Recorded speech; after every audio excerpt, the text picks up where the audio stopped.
Hi guys, so today I'm going to be discussing carbs and why they're not bad for you.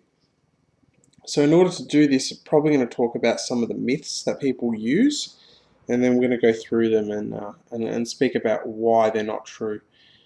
So the first one is carbohydrates convert to fat. So that's something that you commonly hear in the gym or people misunderstand. Um, so The term carbohydrates converting into fat is known as de novo lipogenesis, where you get glucose turning into fatty acids. So when does this happen? It happens almost never. It's so rare that pretty much in your entire lifetime, it's quite likely that this would never happen. So in these rare occasions, when do carbs actually convert to fatty acids, which converts to fat and adipose tissue? Well, the first situation would be where you completely max out your glycogen stores. This is actually pretty hard to do. You can store about 700 to 900 grams of glycogen in your muscle, depending on your overall height, weight, all that sort of stuff, and about 70 grams in your liver. So you have to completely fill that up by eating, say, maybe 600-700 grams of carbohydrate a day for about 3 or 4 days straight. That's actually quite hard to do. If you've ever tried to eat anywhere near that amount, you're going to struggle. So only then, when that's completely full, which would be pretty much forced, you would never do that naturally, and no one would do that by accident. So that's a situation where it would happen, when glycogen stores are completely full and you continue to eat huge amounts of carbohydrates, which again is pretty damn unrealistic. The second time it would happen is when you completely deprive yourself of fat. So your overall caloric intake has less than 10% of dietary fat. Again, this is something you would have to do on purpose and for quite a while, where you'd be so deficient in fatty acids that carbohydrate will now convert to the fatty acids you need, or the non-essential fatty acids that you need. Again, that's a pretty unlikely scenario, and it probably won't happen in your lifetime unless you purposely ate near 0 grams of fat a day for several weeks. And the last situation is pretty much when you're in starvation. So when you're not eating at all for a really long time and you get really sick and you need fatty acids in order to live. That's about it. So apart from those three situations, carbohydrates will not convert to fat. There is a huge storage capacity for them, and they are the primary oxidized and burnt fuel source. So you're likely to just switch carbohydrates over and over and over. So the second myth that's quite common is that carbohydrates spike insulin, which stops fat loss and promotes fat gain. So while this technically is true, there's a little bit more to it.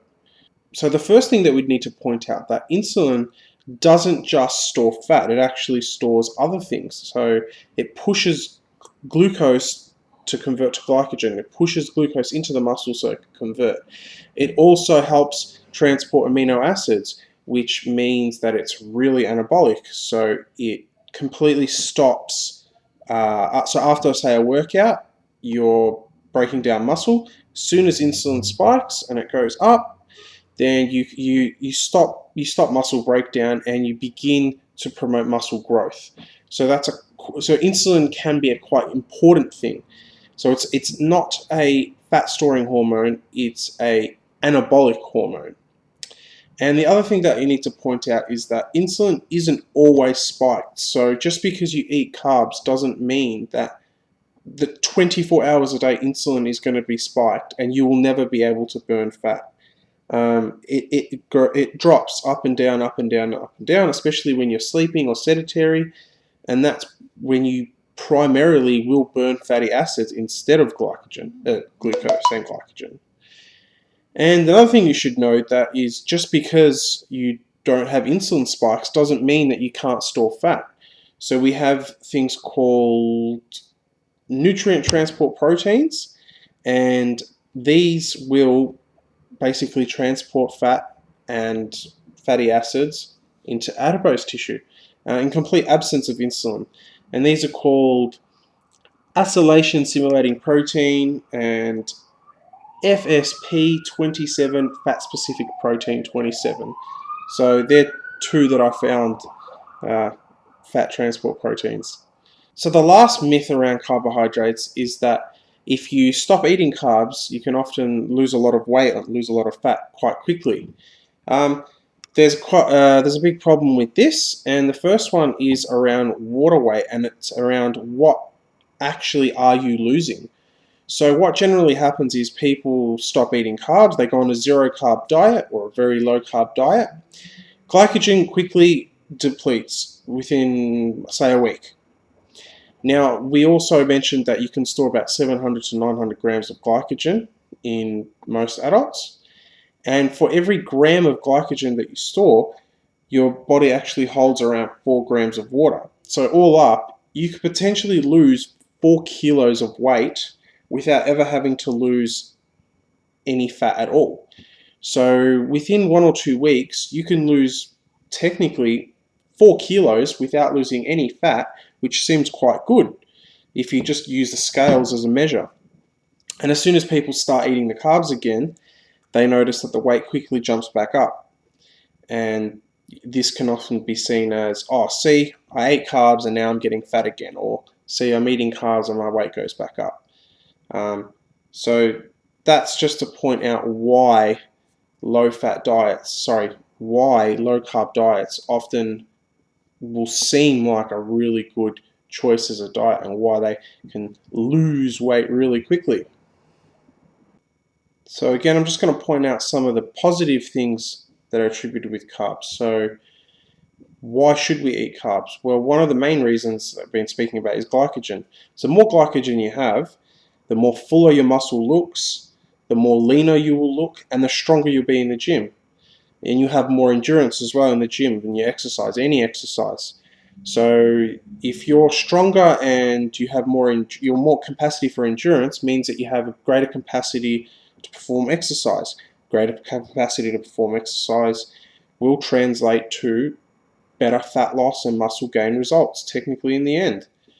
So that's one of the main reasons. Another reason is satiety. So carbs fill you up and make you feel full.